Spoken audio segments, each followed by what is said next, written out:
I'm Janice Hostegger. After 3 decades in the marketing business and many years of being an entrepreneur, I've learned a thing or two about marketing. Join me as we talk about marketing, small business, and life in between. Welcome to my weekly marketing.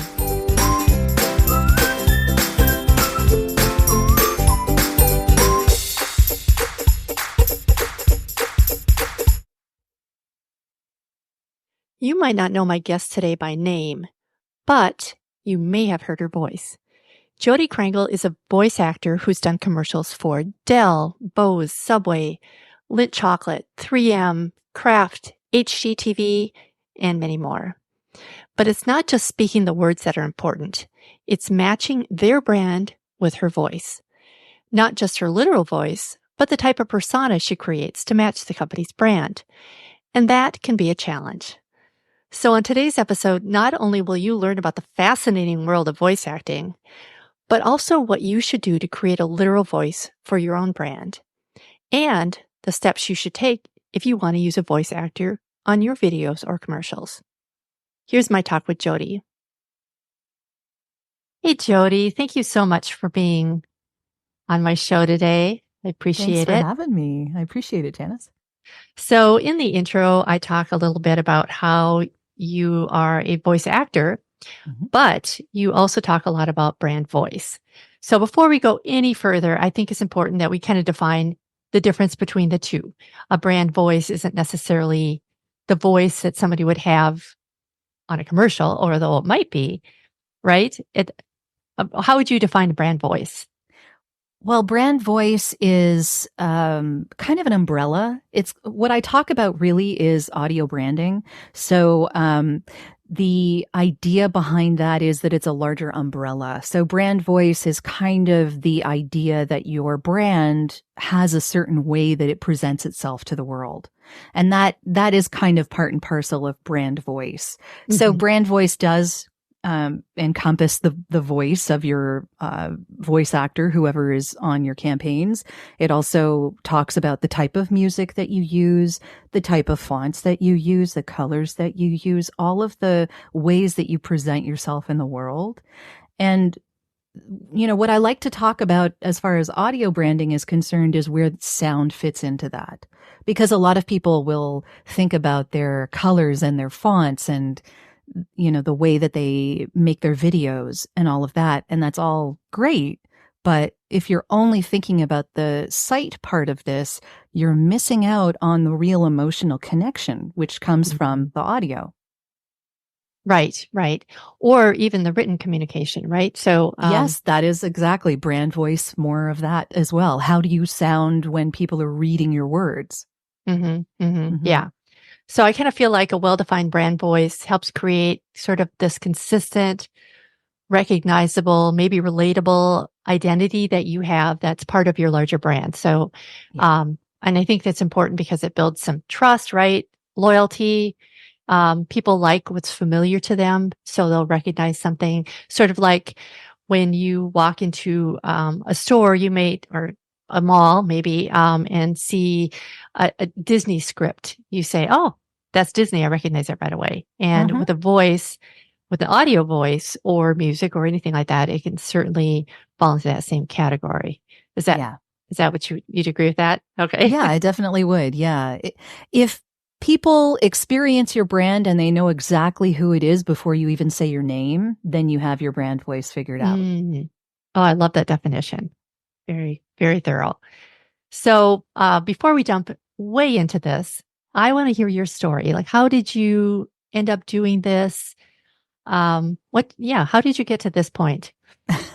You mean voiceover or audio branding? I don't actually do audio branding. I talk to people about it. So, but yeah. All of it, actually, because there is certainly a lot of audio branding that goes into just being a voice actor, right? Oh, yeah. So voice acting, I got into it. I sort of got the bug bit early in like 95, 96.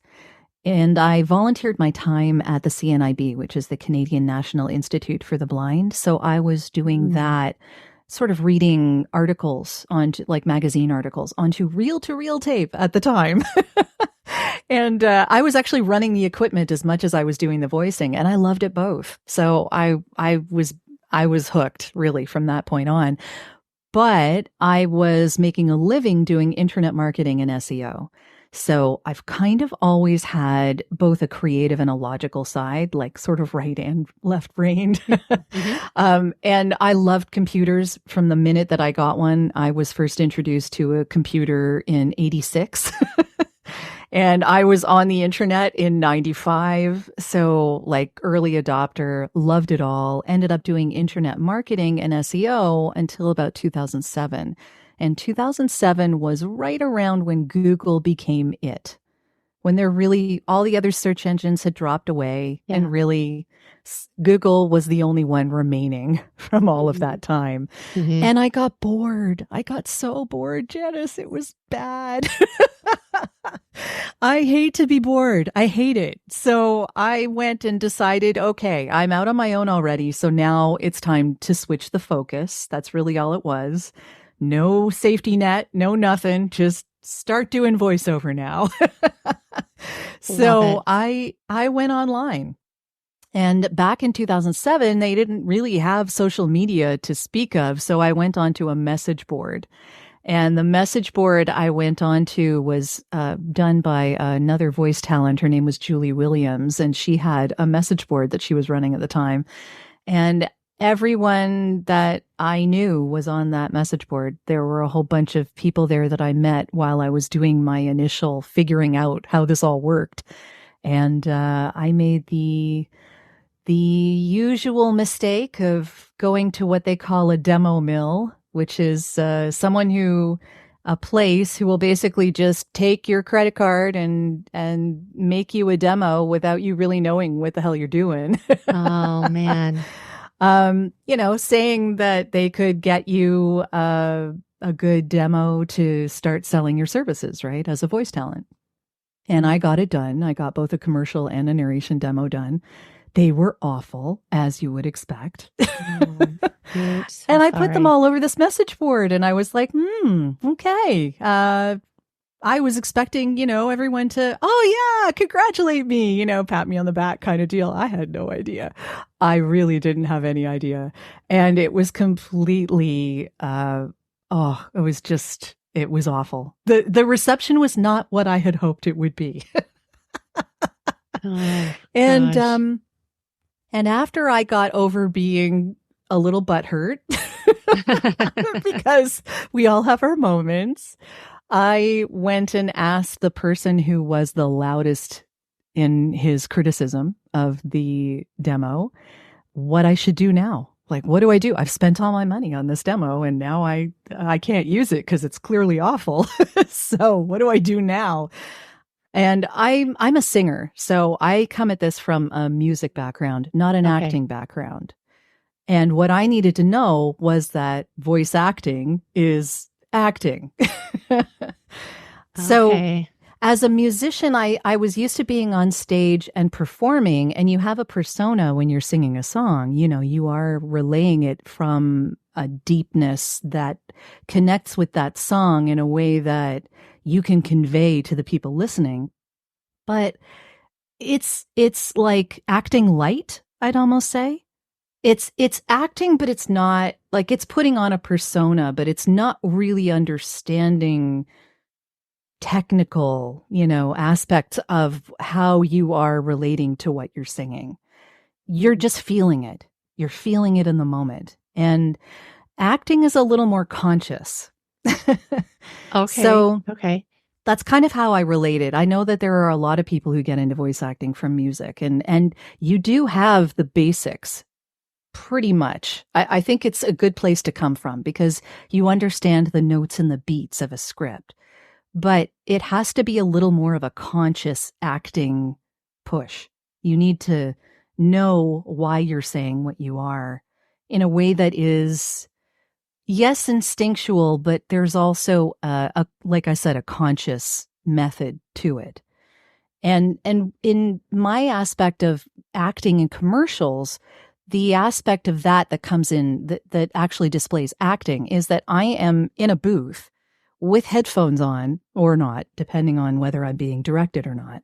I'm looking at a padded wall and nobody, And I have to sound natural and like I'm having a conversation with someone, because you're never talking to the universe at large. You're talking Right. to one person. So Yeah. Yeah. you have to imagine that one person. You have to sound natural in a completely unnatural environment. That's Wow. voice acting.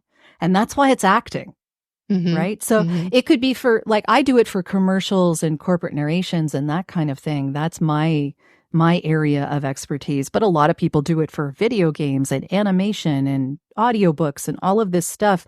And you need to have that really good theater of the mind to understand how that Mm. works. I had no clue when I first started how much I Right. had to learn. So this fellow very kindly took me under his wing. He helped me figure that out. Obviously, I had a lot to learn, and I am still learning. I am still taking coaching. And it's something that I learn every day of doing this. But that's what I needed to know when I first did this. I had no acting at all. And so what I was speaking on those demos, I was just speaking. And maybe I had a pleasant voice, but it didn't matter because I wasn't connected with what I was saying. So no one believed what I was saying. Okay. Oh, Right? that is So, really, really interesting. Yeah. yeah, but it's definitely a distinction. Oh, for sure. Yeah. Mm-hmm. And you don't think about that. Like I was listening to your recordings on your website, Mm-hmm. and it was amazing to me how much your personality changed from one video or audio tape to another, Yeah. and how you sounded almost like a different person. I could tell it was always you, It's still but me. There's still a yes, core of me in there, you know. But yeah. yeah. Well, and I guess you're absolutely right. That's where that acting comes in. Yeah. And you do take on a different persona, really. And you have to talk to that ideal customer, like you said, one on one, because we Yep. always want to talk one on one. We don't want to talk to the crowd. Mm-hmm. So how do you discover that right voice for each brand? A lot of times I do some research on the brand before I actually voice for them. So I will look at how they present themselves to the world, what their website looks like, what their YouTube channel looks like, what other videos they've done. It depends on whether they want to continue with what they've been doing or whether they're taking a different tack entirely. That's part and parcel of advertising. You never know Yeah. quite exactly, where that is going to take them, but, direction. And of course, the script itself gives you a lot of hints. So a lot of companies are different as far as casualness or professionalism are concerned. So Mm-hmm. if they use a lot of contractions, for instance, then maybe they're more casual. If they don't use contractions, then maybe you're dealing with a bank. I mean, which I've done a lot of. So, or a hospital, that Right. happens in that kind of an environment too. I do a lot of medical stuff. So, a lot of healthcare. When you're talking about travel and tourism, again, same deal. Some people are really casual and some people are quite formal, and you would hear classical music while you're experiencing their brand. You don't really understand until they send the script and you see what's in the script and how it's written. And oftentimes I will ask a client if they can send me the music that they want to put behind it. Because as a musician, I get that emotional context from them almost immediately from hearing the music they want to use. That's the power of sound right there.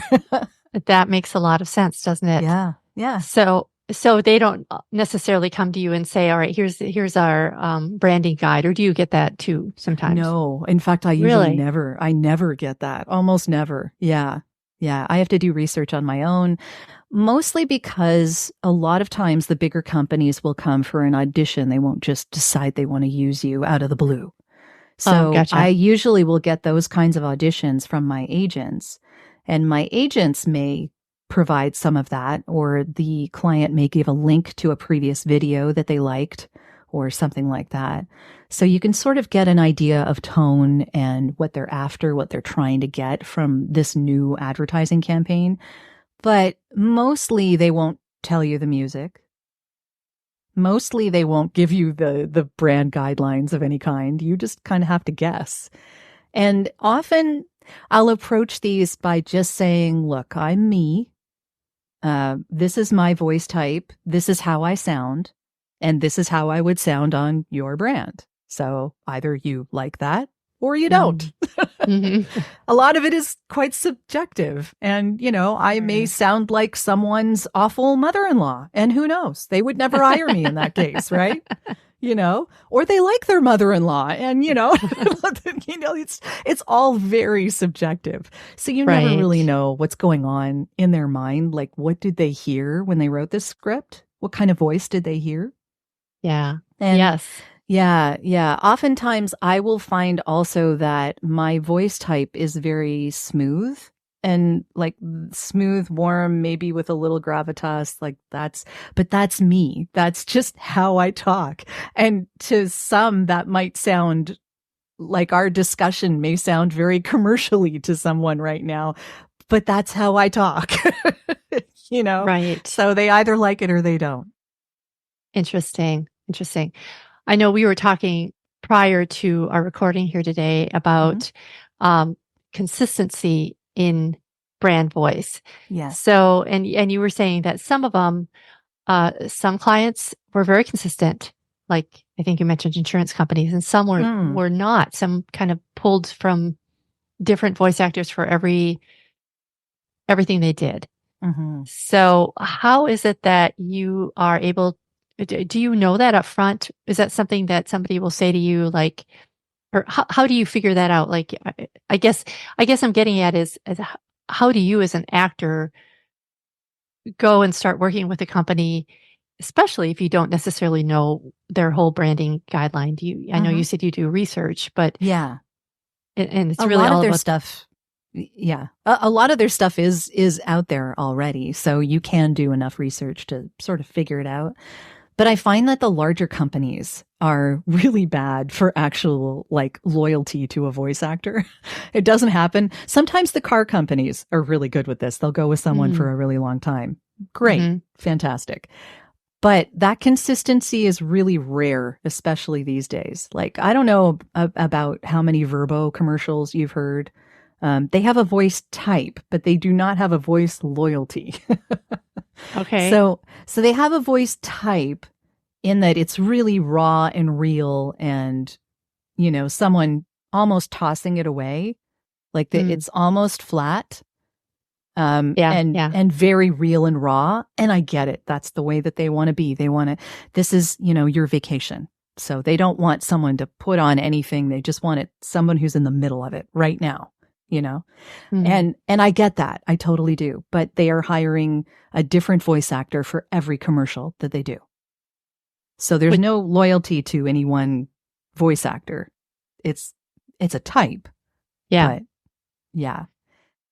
And not that you want to be critical of VRBO, but do you feel like that's a smart thing or maybe not? I think as long as they are consistent with the type of voice, it can work in their favor in that people get used to hearing that voice type. But I do think that if you're looking to actually give your brand a personality, you need to choose a voice and a sound. And the way that I suggest this is that for music, I know that a lot of advertising campaigns will use a license-free music directory, which is fine. But your nearest competitor can use the same music that you've been using. And you can say nothing about it. You have no say. So as far as I'm concerned, you want to own these sound assets the same way that you own your visual assets. People don't give that enough thought. So think about actually getting a composer to make music for your spots, for your specific company. And that's where audio branding comes in, right? It gives someone a comprehensive sound for their videos, their on hold, the way they play their CEO onto a stage if they're doing a talk, the radio commercials that are heard, right? All of these things have different touch points. Even working inside the environment where that company lives, the music could have aspects of that audio brand in it so that the employees are hearing it. Internal videos can have this music on it. It's a comprehensive way to get people to understand your brand in a split second, because it takes very little time for people to figure that out when it's in audio form. And it makes them care. It makes them care. That's the way that audio affects us. It hits us in the heart. And the way that I talk about this usually is by saying, look, if you are watching a movie and you turn off the sound, you get what the movie's about. You'll kind of see what's happening on stage, you'll on the screen. Right. You know what the plot is, but will you care? That's the bigger question. Does it actually matter if you turn off the sound? Because you're getting nothing, right? You're not getting the sound design. You're not getting the Foley. You're not getting the dialogue. You're not getting anything. You're not getting the music. You're not getting any of the emotional cues that show you how you should feel about a certain scene. You're getting none of that. That's like a brand. You know, you can understand what the brand is, but sound is how you care about that brand. Yes.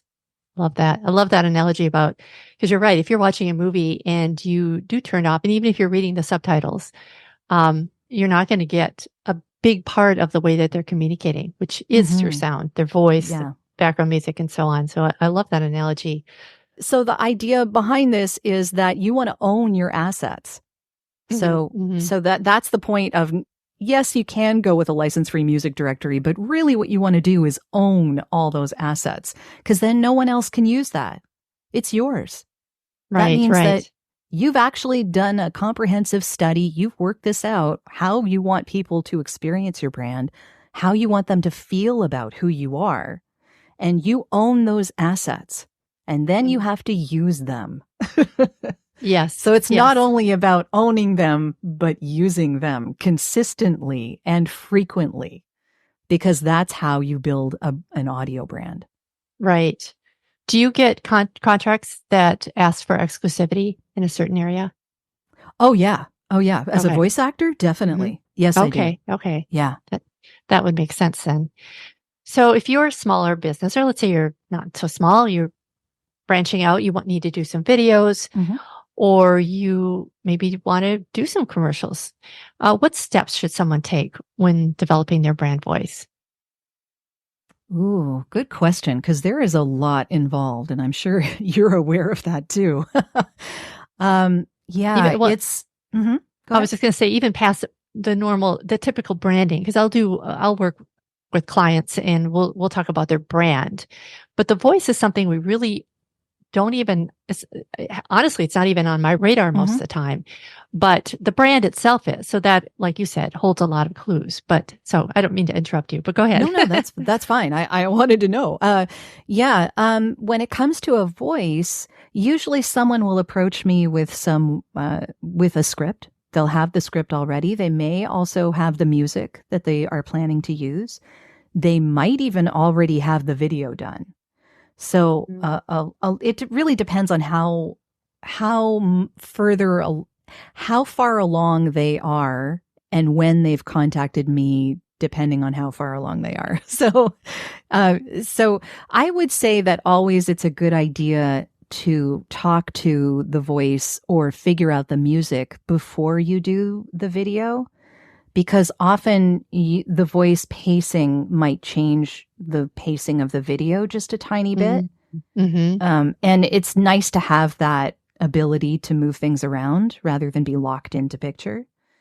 Gotcha. So just because it's a little easier for the people making the video to be able to slot things in and make things work, so that a certain scene comes up when you're talking about something, or a certain crescendo in the music comes up when the voice says something and then you see it on screen. You know, like that kind of cohesiveness is really important when you're doing advertising, marketing, branding of any kind. Really, you need to have that all working together. So often I will say that leaving the sound until the last second is not wise, because you're leaving money on the table. Okay. Gotcha. So you would recommend, first of all, and assuming they know what their brand looks like and Mm-hmm. know the aspects of their brand, and maybe they shoot video, Yep. maybe not edited, Mhm. and then a script, and then approach you before that. Yes. Okay. So at the point where you have Yeah. the script, because you probably have recommendations just for the script itself too. Oh, yeah, certainly if they ask me. Yeah. Again, once I research a little into what their brand is, like how their brand presents itself to the world, then I have an idea of whether or not the script needs to be less formal or more informal, or more formal. I mean, it really just depends on where they're coming from. And they, obviously I'm asking for their direction on that as well. I'm not just doing this myself. I want them to tell me what they want. Yeah. Yes. Yeah. Yeah. But there's all sorts of things that are cues that they can give me direction. What kind of voice do they want it to be? Warm and approachable, or do they want it to be more promo and a little bit of gravitas? Is this a big broad scene, or is this an intimate little gathering? Like there's a difference in the way that you would approach that. And for me, it's, am I talking to a friend, or am I talking to my mother, or am I talking to my sister, or am I talking to my husband, or because there's like different people or am I talking to an 8-year-old child? Like, it depends, because all of those are different perspectives. All of those are ways that your voice would change when you're speaking to someone. So how do they see their audience? Right. And I definitely noticed that when I was listening to your audio this morning, is that if it was in the house, for example, you spoke a lot more softly versus something that was maybe political, where you were strong. And it almost sounded like a different person, honestly, which kudos to you for being able to do that. So, I mean, I think this is just extremely fascinating. I'm just, and I love getting to know this. I always say I learn so much from my podcast guests, and it's so true. And I think the fact that occasionally I'll do have clients where they will want videos and they'll want somebody to narrate them. So all of this really comes into play when you're thinking those terms, and we don't know what we don't know. Yeah. And so I love that you're covering a lot of this. Are there ways that, do you sometimes want to be involved before the script is written? I know I said that typically we'll create a script, but sometimes I would imagine that people can write a script that sounds very generic or insincere, where you may look at it and have an eye for, or an ear for, something that, ways to revise it so that it actually sounds very real. And it's going to have a huge impact, I would think, on the way that video or that commercial or whatever it is you're shooting, audio spot comes across. Do you ever recommend getting involved before the script is written?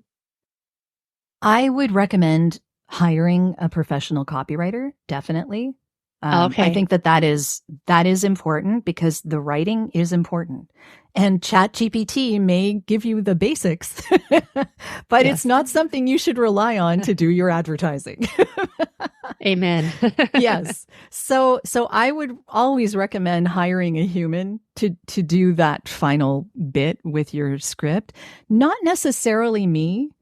I usually operate from having the script, at least in its beginning forms, at least in some kind of form, just because it makes more sense for me to have something to work from, to know. But beyond that, I mean, copywriters are a good thing to talk to. They're good to have in your court. And a lot of times the copywriter will be the one that has the voice in their head. This is how I heard this in your voice, in your brand voice, you know, and yeah, it should be someone from your company that knows who you are, or at least has done enough research to know who you are. Right. They need to know that brand inside and out if they're writing copy, for sure. So, Jodi, this has been super interesting. I could talk to you all day, I think, and have hundreds of questions I could ask, but we're limited to time here. So how can Sure. people find out more about you or let's say they want to work with you or hire you for a job? Sure. I'm at voiceoversandvocals.com, so they can find me there. Or if they're interested in the audio branding podcast, they can visit that at audiobrandingpodcast.com. Pretty simple.